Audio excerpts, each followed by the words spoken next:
iPhone 17 Pro Max versus Google Pixel 10 Pro XL speed test. That video is coming up right now.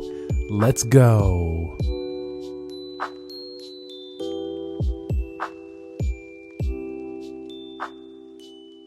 So what is up, guys? Nick here, helping you to master your technology. Hope you're having a very Merry Christmas. And I looked back in my catalog and realized I haven't done a speed test between Apple iPhone 17 Pro Max and Google Pixel 10 Pro XL. So for our Christmas special today, let's go ahead and begin with a boot up in 3, 2, go, and see which one can get there first. Now, these are my two favorite color phones this year, the Moonstone Pixel 10 Pro XL and the Cosmic Orange iPhone. I hope manufacturers continue to bring out nicer colors year over year.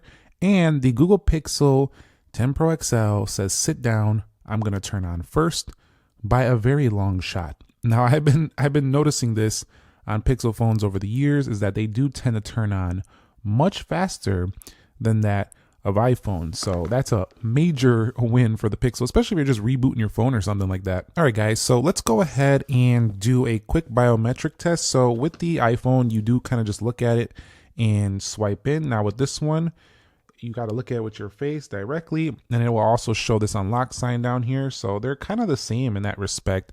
The Pixel's unlock animation is actually a little quicker though, like that. It kind of goes in a little faster, whereas Apple's kind of flies in a little bit more, trying to give you some visual effects here. So you'll see it kind of just like flies in like that. It takes a second, but it is rather nice looking. Over here on the Pixel, once again, hold on.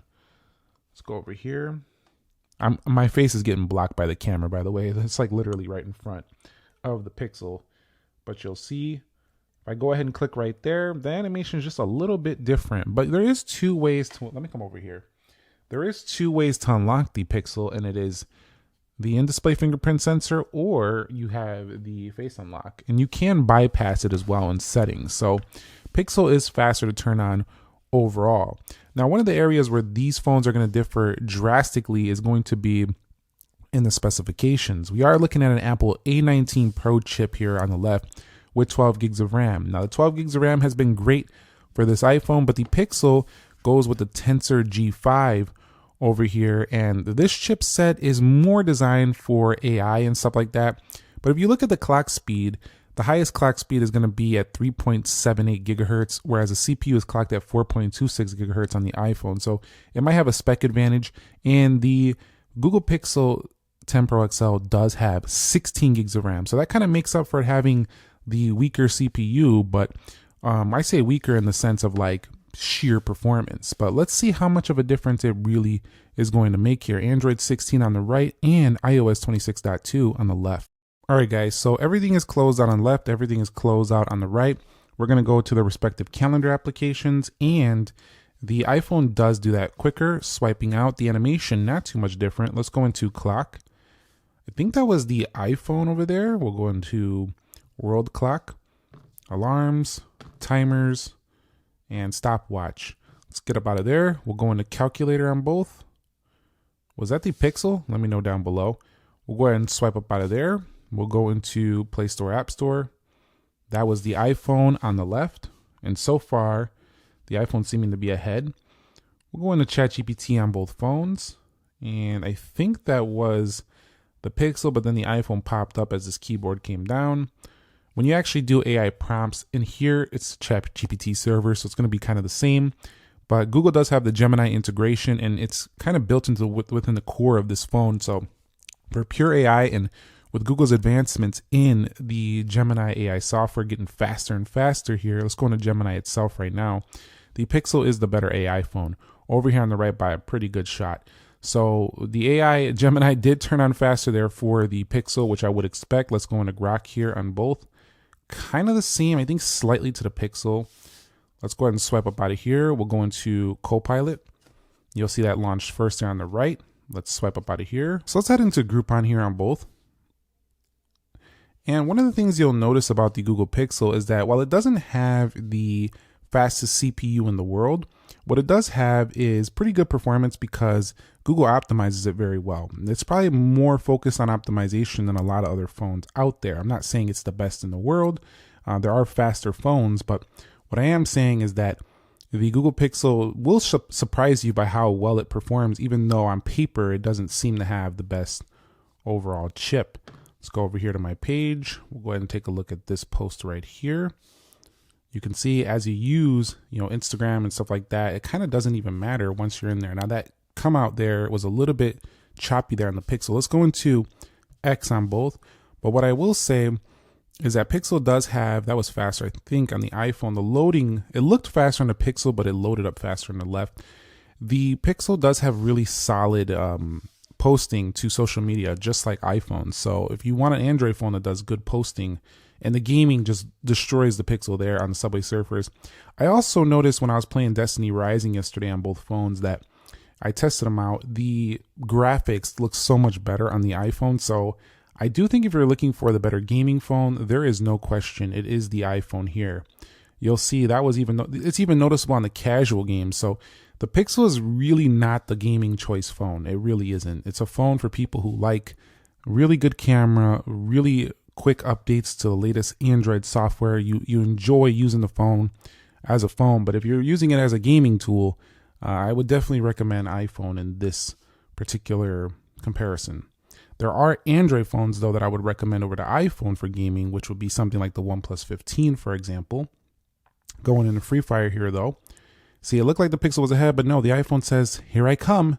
Here I come with my Apple GPU and my super fast A19 Pro while we're waiting there on the Pixel. So, and then that carries over into the actual gaming itself, where the Pixel device tends to, the graphics just don't look as smooth and nice as on the iPhone. That is just the main thing. That's probably one of the most core things I noticed. And when it comes to performance between these two. So you can see, actually, I think we have to click this. So that was probably an unfair test. Both of them are going to do fine here. But here's the thing. When I say those statements, I'm not saying that the Pixel cannot run these games. It runs them fine. I'm just saying when you want to talk about raw performance, sheer performance, it's pretty clear that that's not the intention of that product. Whereas the iPhone it doesn't feel like that's the main intention of the iPhone either, but it feels like you have the power to back it up if you need to do it, which a lot of people tend to do and a lot of people don't. A lot of people don't even game on their iPhone, but if they do, you have the power backup to handle it a little bit nicer than over here on the right.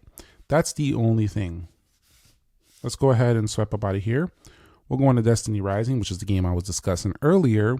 This one is a little bit more powerful, a little bit more demanding, kind of like a sci-fi type game. So definitely takes a little bit to load here. You'll see Pixel might be in the lead. Nope, iPhone catching up, now surpassing, and the iPhone is going to go in there first. So I think Pixel is really just one Snapdragon CPU away from actually beating the competition, because they already optimize well, or if they find a way to get their own tensors to be surpassing these devices, there's really no other reason to not choose a Pixel at that point. So I'm waiting for the boss CPU to come over to the Pixel. I'm still waiting on it. It's solid. It's really good AI stuff, but it's just not a boss CPU like we have on other products. So something happened there with 3D Mark. Oh, actually just loaded as I was closing. I got a little impatient, but it took a little while. Let's go into Speed Test Net. Now, what I want to see, it's interesting, is will the Pixel hold its applications, though, in the background? So that was a little faster on the right for InShot. We'll go into Geekbench 6 and faster on the right. This is still not optimized properly for 17 Pro Max. Generally, they kept up pretty close for the most part, with the iPhone pulling ahead where it mattered, which was in the games. So definitely that is going to be the more powerful phone overall. Let's go ahead and take a look at how they look in RAM management though now. Okay, so iPhone tends to always do a pretty solid job in this department. However, when it does have certain games open, it can shut things down in the background. So we're reconnecting there. We'll swipe up out of there. We'll go into Free Fire. We'll go into Dead Trigger 2. We'll go into RTS, Subway Surfer. So in this test so far, it's looking really good. The only issue I have is that all this RAM, all this power, no split screen abilities. Pixel has that, so it gets the W for that. App Store with a reload of the content. I wouldn't say a total reload of the app, holds pretty much everything fine. So when you are doing all this jazz on your iPhone, switching between, the iPhone 17 Pro and Pro Max are going to be the best you've ever seen on iPhone. So definitely very, very nice performance. Even though I had Destiny Rising in a few games open, that's pretty good. One thing I'm noticing picking up the Pixels, it's not that warm to the touch. So even though it might not be the fastest, this phone doesn't get too warm in the hand, especially on recent updates. Now, that had to reconnect there. And this is kind of doing that blinking effect as well that I would see on the Galaxy phone on certain apps. You'll see over here, pretty much holding everything. And we'll go over here, Instagram, Groupon, Copilot. So the 16 gigs of RAM, great choice by Google, does allow us to get really nice relaunches. So if you are doing, things like this, like reloading applications, it's a really good experience. Also, you can just click here and you can do split screens on the Google Pixel. You can also click right there, double tap right there, and it'll flip them around for you. So this is what I'm saying. Apple needs to take a page out of Google's playbook here with a simple split screen option like that. That would be nice. And here's where there's no contest. And as expected, the iPhone with a crushing victory within Geekbench 6. However, it really kind of doesn't matter too much in the real world. These scores, where it does really play in though is in the gaming department. Let's go ahead and see how that affects the graphics test. I think the iPhone is going to pull way ahead here. I haven't actually tested these on Wildlife Extreme yet, so let's go ahead and see what kind of graphic frame rate and score we can get here. I don't think it's looking great for the Pixel here. Let's go ahead and check this out. I'll be right back. And so the iPhone definitely with a 2,000 point victory. Now, the funny thing is that the iPhone usually loses to top tier flagships like the S25 Ultra, OnePlus 15, phones like that. But against the Pixel, it almost feels like the Pixel is getting a mid-range like score. I actually think the OnePlus 15R would get a higher score than the Pixel over here on this one. So Google really needs to step it up in this department if they want to be charging flagship tier prices. That's just the bottom line. While the phone overall has great software, the camera's flagship, the AI is a flagship experience, and most users won't really notice. And the color is nice. The design is beautiful.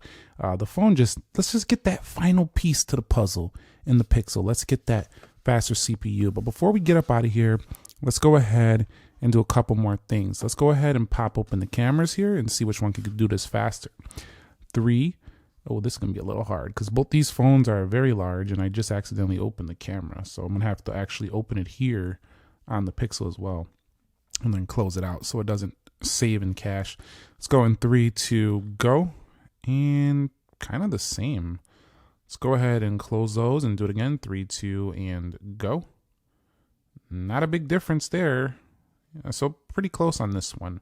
And that's the area where I really love the Pixel. This has probably the best camera on a phone today. It's really that phenomenal. And the zooming with the super res zoom and the AI that processes it, it's like something I've never seen before. Like it'll use the AI to generate the details. It's just a totally different camera experience. So last thing I want to do is a Wi-Fi speed test, and then we'll get up out of here so you can get on with the rest of your Christmas day. Let's go ahead and go to speed here. We'll start over here on the iPhone. Mainly get over here, make sure we're on the same server. Check the server over there, and then we'll go ahead and put it on over here as we're waiting on that one, pulling in 400 down and about 40 up. So not bad. Not bad whatsoever for the iPhone over there. So I'm going to go ahead and be back with the Pixel now. Let's hit go here for the Google Pixel 10 Pro XL, and we'll see if this can pull in better or the same. That's strange. Significantly lower performance there. I wonder if that's related to the Wi-Fi chip within there. So about 200 down. So I'm not liking that so far. But we'll see what happens on the uploads. Probably going to be about the same. Nope, so far a little bit lower, but catching up. Yeah, it's coming close now.